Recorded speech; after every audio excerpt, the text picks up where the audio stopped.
Assalamualaikum warahmatullahi wabarakatuh. Allahumma salli ala Muhammad wa ala ali Muhammad. Okey, hari ini kumpulan kami akan mempersembahkan majalah pelancongan yang dibina atas amanah tugasan yang diberi oleh Puan Izzati binti Saharudin. Semoga beliau sentiasa dirahmati oleh Allah Subhanahu Wa Taala. Amin. Okey, nama saya ni Ahmad Faisal bin Iskandar Arif daripada kelas DPSU 5A. Baik, saya akan menerangkan sedikit format muka hadapan majalah ini. Bagi aplikasi, saya menggunakan aplikasi Canva. Bagi tajuk, saya menggunakan tulisan Rising Sun 1 yang berukuran 67.8 yang dihias dengan warna kuning. Bagi latar belakang pula, saya menggunakan gambar patung burung helang yang menjadi lambang Pulau Langkawi yang diambil dari laman sesawang Pinterest. Okey, bagi tulisan sebelah kanan saya menggunakan Open Sand Extra Bold yang berukuran 18 dan gambar kecil sebelah kanan diambil daripada laman web sesawan Pinterest. Okey, dalam majalah ini mengandungi bab-bab yang menerangkan tentang sejarah Pulau Langkawi, pulau-pulau yang menarik, pengangkutan, aktiviti Langkawi dan makanan yang menarik di Langkawi. Carta ahli penyediaan buklet. Pada minggu pertama, kami memilih tempat pelancongan dan tajuk majalah yang sesuai. Minggu ketiga hingga minggu kelima pula, kami mencari maklumat, gambar dan segala bahan di Google, YouTube dan Pinterest. Pada minggu kelima hingga ke-8, kami menyiapkan tugasan masing-masing dengan menggunakan aplikasi Canva. Minggu ke-8 hingga 9 pula, kami menyiapkan presentation dan mengedit video.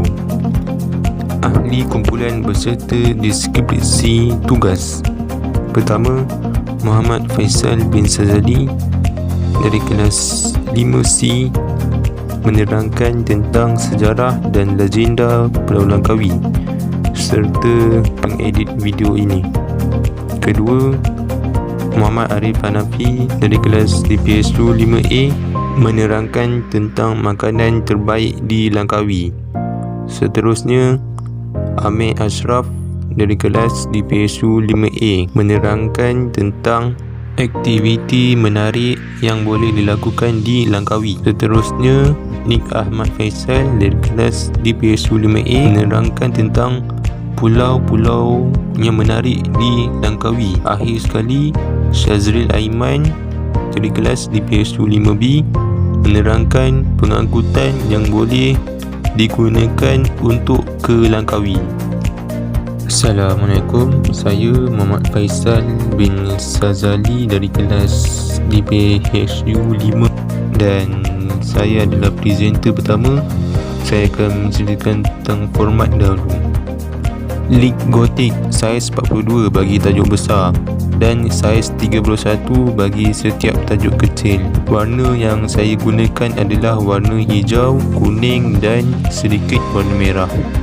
Warna-warna ini simbolik kepada negeri Kedah. Format penulisan pula saya gunakan Montserrat Klasik bersaiz 11. Langkawi adalah salah satu daerah yang terkenal di Kedah. Pulau Langkawi diberi status bebas cukai pada tahun 1987. Kini, pulau yang mempunyai nilai sejarah ini menjadi salah satu destinasi pelancongan yang wajib di Malaysia. Nama Langkawi ialah kombinasi antara Lang dan Kawi. Lang diambil daripada perkataan bahasa Melayu iaitu helang. Ini kerana terdapat banyaknya burung helang di pulau tersebut. Langkawi juga menjadi habitat kepada sejumlah burung helang merah kawi. Kawi bererti merah hati. Ini kerana helang tersebut mempunyai bulu merah hati dan berkepala putih. 3 mitos dan legenda Pulau Langkawi. Pertama, Mahsuri. Mahsuri merupakan anak perempuan kepada pendatang Siam yang beragama Islam.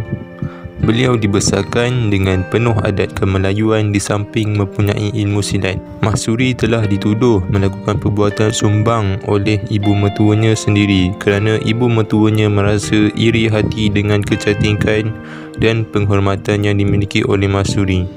Akibatnya Mahsuri dihukum mati. Pada hari hukuman berlaku, tombak yang digunakan untuk membunuh Mahsuri tidak berkesan. Setelah lama diseksa, Mahsuri memberitahu hanya keris keramat kepunyaan keluarganya sahaja yang boleh menembusi badannya. Namun begitu, terdapat satu perkara aneh berlaku di mana darah yang keluar dari badan Mahsuri berwarna putih, dan itu membuktikan bahawa tuduhan yang dilemparkan kepadanya adalah fitnah semata-mata. Di saat akhir kematiannya, Mahsuri telah bersumpah bahawa Langkawi tidak akan aman selama 7 keturunan. Kebenaran sumpahan Mahsuri itu telah termakbul apabila Langkawi telah diserang oleh tentera Siam dan semua bekalan makanan dan tanaman telah dimusnahkan. Antara kebenaran legenda atau terbuktinya sumpahan ini, Langkawi hanya mula berkembang maju setelah 7 keturunan berada di dalam kepayahan. 2. Tasik Dayang Bunting. Tasik ini diberi nama sedemikian kerana menurut satu legenda lama, ia mengisahkan tentang perkahwinan seorang puteri kayangan dengan seorang putera raja kerajaan bumi. Anak yang lahir hasil daripada perkahwinan mereka ini telah mangkat selepas saja ia dilahirkan. Oleh kerana puteri ini sangat sedih dan kecewa dengan kejadian yang berlaku, beliau telah menyemadikan mayat anaknya ke dalam tasik ini. Setelah itu, beliau telah meninggalkan bumi dan kembali pulang ke kayangan. Puteri itu telah menjampi air tasik tersebut sebagai penawar kepada pasangan yang tidak dapat zuriat, dan dipercayai perempuan yang mandul boleh kembali subur. 3. Mat Cincang dan Mat Raya. Legenda mereka bermula apabila Mat Raya bercadang untuk mengadakan kenduri bersempena dengan pertunangan anak perempuannya dengan anak lelaki Mat Cincang. Pada hari majlis itu berlangsung, didapati anak lelaki Mat Cincang telah berlaku sumbang dengan seorang dara dan ini telah mencetuskan kemarahan Mat Raya. Akibatnya persahabatan di antara kedua keluarga ini terputus dan mereka saling bermusuhan sehingga berlakunya pertumpahan darah dan kehilangan nyawa. Pergaduhan di antara kedua keluarga ini telah mengubah kawasan pulau utama ini di mana tempat cincin pertunangan itu jatuh selepas dicampakkan dan dinamakan sebagai Tanjung Cincin. Kawasan di mana peralatan yang digunakan untuk memasak itu pecah dan dinamakan sebagai Kampung Belanga Pecah. Manakala kuah yang mengalir itu dinamakan Pekan Kuah dan tempat di mana kuah itu meresap ke tanah dinamakan Kisap. Serta kawasan air hangat mempunyai perigi air panas berasal dari bekas memasak air yang telah pecah semasa majlis tersebut berlangsung. Mat Raya dan Mat Cincang pula telah bertukar menjadi gunung batu yang dikenali sebagai Gunung Raya dan Gunung Cincang. Manakala Mat Sawah yang menjadi orang tengah bagi menyelesaikan masalah pertelingkahan mereka berdua ini telah bertukar menjadi sebuah bukit yang menjadi pemisah kepada dua gunung ini. Assalamualaikum warahmatullahi wabarakatuh. Saya presenter kedua, Muhammad Arif Hanafi. Tajuk yang saya dapat ialah makanan tradisional di Langkawi. So majalah saya untuk mengedit majalah saya menggunakan aplikasi Canva. Warna tema iaitu hijau, kuning dan putih. Tulisannya pula saya menggunakan Alpha Select 1 bersaiz 39.9 dan Open Sans Light bersaiz 17.6. So poin pertamanya ialah laksa Kedah. Laksa Kedah ini merupakan sejenis makanan berkuah terkenal di Langkawi dan di Kedah jugalah. Ia juga dikenali sebagai laksa utara atau laksa telur kecap. Selalunya makanan tradisional ini dihidangkan pada musim perayaan lah.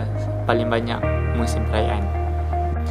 Resepi laksa utara yang asli sangat terkenal di negeri Kedah dan Perlis dengan perahan limau nipis dan cili padi yang pasti mencecah selera. Ikan segar digunakan untuk kuah laksa bagi menjamin rasa yang memuaskan. Kuahnya juga perlu tidak terlalu cair dan tidak terlalu pekat. Dan tambahan makanan ulam segar digunakan untuk taburan di atas laksa Kedah ini. So dia punya resepi boleh PM tepi je lah. So next, nasi dagang air asam. Seperti yang kita tahu, nasi dagang ni memang nasi tradisional dan hidangan terkenal di Malaysia, terutamanya di Kelantan dan Terengganu, tapi Kedah pun ada. Dia diperbuat daripada campuran beras dan pulut dan dimasak bersama-sama dengan santan kelapa. Akan tetapi di nasi dagang, kalau di Langkawi dia tambah air asam bagi rasanya lebih menyedapkan lah, macam gitu. So yang ketiga pula, ikan perkasam. Perkasam ialah sejenis makanan perang tradisi yang terkenal dan paling tahan lama. Ia merupakan satu cara makanan lazimnya ikan lah, dengan menggunakan garam yang banyak dan mampu menghasilkan perkasam dan mampu bertahan lebih lama, antara 6 hingga 1000 tahun. Perkasam amat popular di negeri-negeri utara dan pantai timur semenanjung Malaysia, iaitu negeri Perak terkenal dengan perusahaan perkasam air tawar, terutamanya selepas pembinaan pengantasik cenderuh yang membekalkan ikan air tawar bagi penghasilan perkasam. Tak jangka lama tahan dia 6 hingga 1000 tahun. Tengok kepada orang yang membuatnya lah. Dan yang keempat, yang terakhir ialah bihun sup sambal merah. Yang menjadi kebiasaan dalam resepi bihun sup utara adalah warnanya. Bihunnya yang berwarna kuning. Ianya bihun biasa yang dicelup sekejap dengan serbuk kunyit. Untuk hasilan bihun seperti itulah. Satu lagi keistimewaan bihun sup utara adalah mesti ada sambal cili merah. Orang kata tak kek kalau bahan ni tak ada, macam tu. Kalau bahan lain ditambah tu biasalah, seperti lobak, bawang goreng, sup dan sebagainya. So itu saja daripada saya. Saya serahkan kepada next presentation. Bye. Bye, have a great time. Assalamualaikum warahmatullahi wabarakatuh. Nama saya Amir Ashraf bin Muhammad Azimi daripada kelas DPSU 5A, akan membentang tentang tajuk saya, iaitu aktiviti menari Langkawi. Pertama-tama sekali saya ingin memberitahu iaitu tema warna untuk page pertama saya adalah warna hijau, kuning dan putih. Manakala untuk page kedua warna hijau dan kuning. Bagi tajuk besar, saya memilih jenis tulisan Bodoni FLF saiz 90. Untuk tajuk kecil pula, saya memilih Bukhari Script saiz 36. Dan isi-isi dalam page saya menggunakan jenis tulisan Montserrat Classic saiz 14. Pada pembentangan saya untuk muka surat pertama, saya telah menerangkan sebab kenapa pelancong dalam dan luar negara semestinya memilih Langkawi sebagai destinasi pelancongan. Adalah kerana aktiviti-aktivitinya yang sangat menyeronokkan.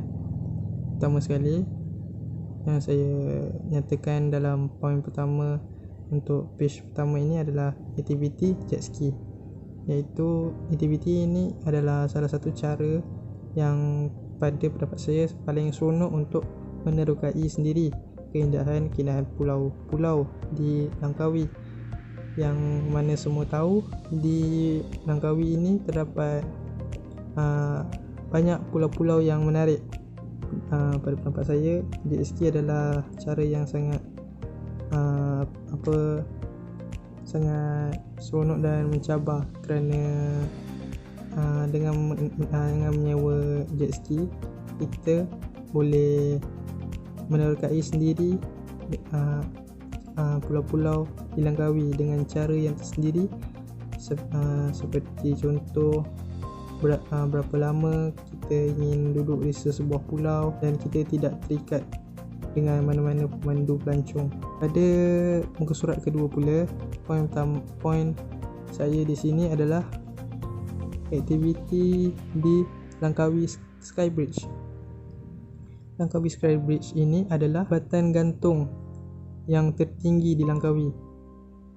Langkawi Skybridge adalah antara tarikan paling ikonik yang mempunyai panjang 125 meter, merupakan salah satu jambatan gantung terpanjang di dunia. Statusnya sebagai jambatan gantung paling sukar dibina menjadikan ia adalah salah satu tarikan utama dari seluruh dunia untuk merasai sendiri pengalaman berada di jambatan gantung di puncak gunung, di samping melihat pemandangan yang cantik. Ditambah pula cara-cara untuk menaiki Langkawi Skybridge ini, kita mesti dan perlu menaiki kereta kabel untuk menuju ke puncak bukit, iaitu Gunung Mat Cincang, untuk menaiki Skybridge ini. Dalam perjalanan kita untuk dalam kereta kabel ini, kita boleh melihat sendiri keindahan-keindahan alam semula jadi di bawah, terutamanya jika kita menaiki kereta kabel yang mempunyai glass bottom, ataupun di tapak kereta kabel itu mempunyai cermin yang kita boleh melihat di bawah. Seterusnya, aktiviti di Paradise 101. Paradise 101 ini adalah sebuah pulau persendirian buatan manusia. Walaupun terlihat Paradise 101 ini adalah sebuah pulau yang kecil, tetapi pelbagai aktiviti-aktiviti menarik yang seringkali kita buat di pantai, seperti menaiki banana boat, zipline yang sepanjang 90 meter, dan banyak lagi aktiviti menarik. Dan di sini saya ingin mengatakan bahawa Paradise 101 ini terdapat obstacle course ataupun laluan halangan, yang mana laluan halangan ini berada di atas air yang bernama aquapark. Laluan halangan ini nampaknya mudah, tetapi apabila orang dewasa sekalipun yang melaluinya agak sukar dan mencabar kerana ianya berada di atas air. Aktiviti ini sangat menyenangkan bagi semua peringkat umur. Selain itu, ada juga aktiviti seperti jet pilot dan aktiviti seperti zipline, iaitu seperti flying fox yang sepanjang 90 meter.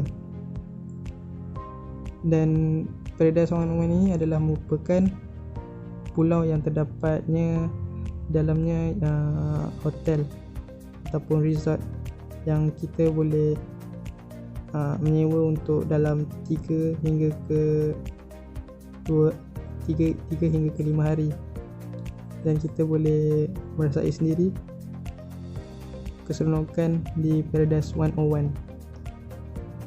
Baik, sampai sini saja pemandangan saya. Sekian, terima kasih. Assalamualaikum warahmatullahi wabarakatuh. Okay, baik. Nama saya ni Ahmad Faisal bin Iskandar Arif daripada kelas di PHU 5A. Saya berharap guru dan teman-teman yang mendengarkan ini dalam keadaan sehat sentiasa dan dirahmati oleh Allah Subhanahu Wa Taala. Baik, saya akan menerangkan sedikit tentang format dan kandungan pada bab pula yang menarik. Bagi tajuk, saya menggunakan tulisan Rising Sense 1 yang berukuran 50 yang dihias warna kuning keemasan. Manakala isi saya menggunakan tulisan Montserrat klasik yang berukuran 14.7 yang dihias berwarna hitam. Manakala latar belakang pula saya memilih tema semula jadi yang memiliki warna hijau dan warna kebiruan. Segala gambar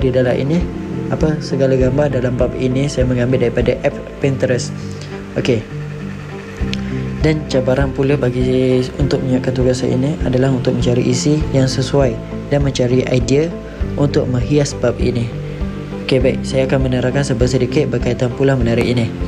Tahukah kamu semua bahawa Pulau Langkawi ini adalah sebuah daerah yang berada di Kedah yang memiliki 99 buah pulau di sekelilingnya. Okey. Rugi jika anda tidak menyelitkan Pulau Langkawi sebagai salah satu tempat destinasi percutian anda, kerana Pulau Langkawi adalah tempat yang sesuai bagi orang yang menginginkan ketenangan dan lari daripada kesibukan bandar, kerana terdapat banyak pulau yang indah dan menarik di sana untuk menenangkan fikiran dan badan. Sekali pandang saja terus hilang keserabukan dek kerana cantik sungguh di pantai di sana. Okey, disebabkan itu saya menaraikan pulau yang menarik untuk dilawati apabila anda bercuti ke Pulau Langkawi. Baik, kita pergi kepada pulau yang pertama, iaitu pulau pertama iaitu Pulau Rebak. Kerana saya menaraikan Pulau Rebak ini salah satu pulau menarik, iaitu kerana di Pulau Rebak ini memiliki tarikan tersendiri, iaitu keindahan alam semula jadi yang berkeluasan 390 ekar yang dikelilinginya hutan semula jadi yang berusia hampir 100 juta tahun. Jika ingin merasakan suasana tenang seolah-olah berada di atas pulau sendiri, bolehlah menginaplah di pulau ini. Anda akan menikmati akses eksklusif kawasan pantai di keseluruhan pulau. Pulau ini dinamakan sempena Pulau Rebak. Pulau Rebak ini dinamakan sempena pokok rebak. Okey, kita pergi kepada pulau seterusnya, iaitu Pulau Paya Marine Park. Okey, pulau ini tidak berpenghuni, namun dia ada sir, iaitu rahsia tersendiri yang menjadikan tarikan bagi pelancong di seluruh dunia. Okey, pulau ini di bawah jagaan marine, yang mana aktiviti perikanan adalah dilarang sama sekali. Okey, disebabkan itu scuba dan snorkeling di sini amatlah menarik, seperti anda berenang di akuarium yang dipenuhi oleh ikan dan kehidupan marine. Selain aktiviti itu, ada juga aktiviti seperti jungle trekking dan memerhati burung. Okey, kita pergi kepada pulau seterusnya, iaitu Pulau Beras Basah. Okey, pulau ini berlatarkan kehijauan hutan yang mekar. Okey, sesuai bagi yang ingin menyenggakan mata. Bukan sahaja berlatar dengan kehijauan, ia juga dapat menikmati pemandangan air laut yang jernih serta pasir putihnya sambil mandi-manda. Atau juga kamu semua boleh juga berkaitlah bersama keluarga di tepi pantai sambil menikmati bayu laut yang mendamaikan. Okey, kita pergi kepada pulau yang terakhir. Okey, saya yakin semua tahu dan pernah pergi ke pulau ini, iaitu Pulau Dayang Bunting. Dan mesti semua sudah tahu tentang kisah ini, di mana pulau tersebut berbentuk seperti seorang wanita yang sedang bunting di dalam keadaan sedang baring. Okey. Dan di tengah pulau ini terdapat tasik yang dikatakan menjadi tempat kegemaran bagi puteri kayangan yang bernama Mayang Sari. Okey, jika anda sampai di tasik ini, anda dapat menikmati pemandangan dari platform terapung yang disediakan sambil merendam kaki di dalam air tasik yang sejuk. Okey, nak lagi best, terjun dalam tasik ini untuk sebuah mandian yang sangat menyegarkan badan. Tapi jangan lupalah pakai jaket keselamatan. Okey, baik, itu saja daripada saya. Bukan ini saja pulau yang menarik, bahkan banyak lagi yang tidak saya senaraikan. Oleh itu seharusnya kita cubalah beranikan diri untuk menerokai keindahan dan nikmat Allah dan nikmat yang Allah berikan kepada kita, supaya kita ni sentiasa bersyukur atas apa nikmat yang Allah berikan. Okey, segala kebaikan datang daripada Allah, segala keburukan datang daripada saya. Saya harap kamu semua dapatlah manfaat daripada sedikit daripada saya menerangkan ini. Okey, saya akan menyerahkan pula kepada presenter seterusnya. Assalamualaikum. Assalamualaikum warahmatullahi wabarakatuh. Saya Muhammad Syahid Aman bin Azhar Kifli dari kelas DPSU 5B. Saya ingin menceritakan tentang pembahagian tajuk yang diberi oleh kepada saya, ialah pengangkutan ke Langkawi. Okey, sebelum saya menceritakan lebih mendalam tentang pengangkutan ke Langkawi, saya akan menceritakan serba sedikit format yang saya pilih untuk menyiapkan majalah saya. Bagi aplikasi untuk mengedit majalah ataupun page saya menggunakan aplikasi Canva.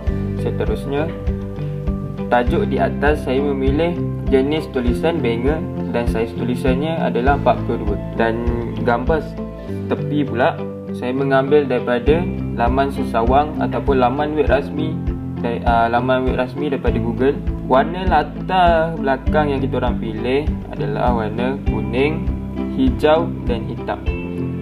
Dan isi di dalam majalah tersebut saya memilih jenis tulisan Barlow dan saiznya adalah random mengikut kebesaran kotak yang saya buat tersebut.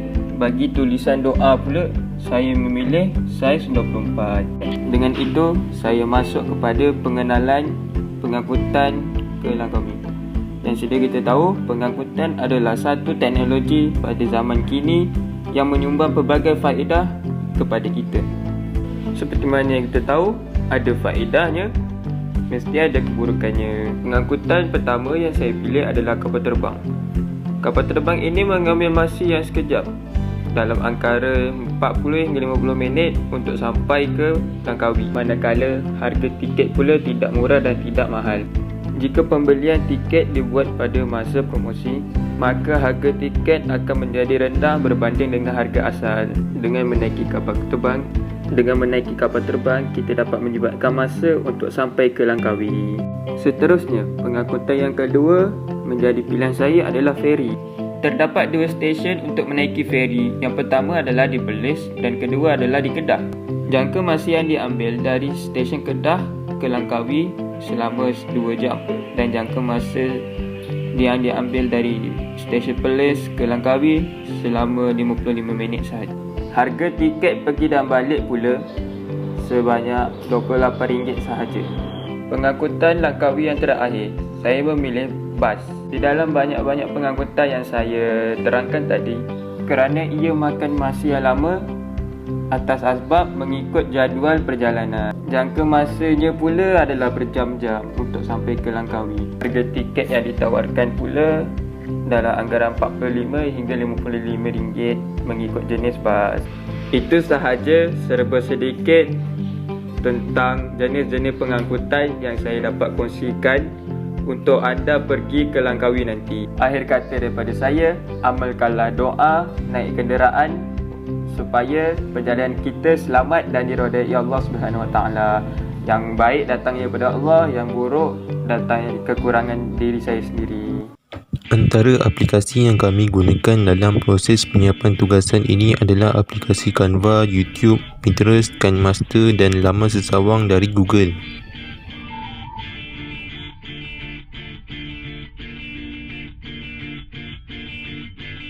Sekian, terima kasih. Assalamualaikum warahmatullahi wabarakatuh.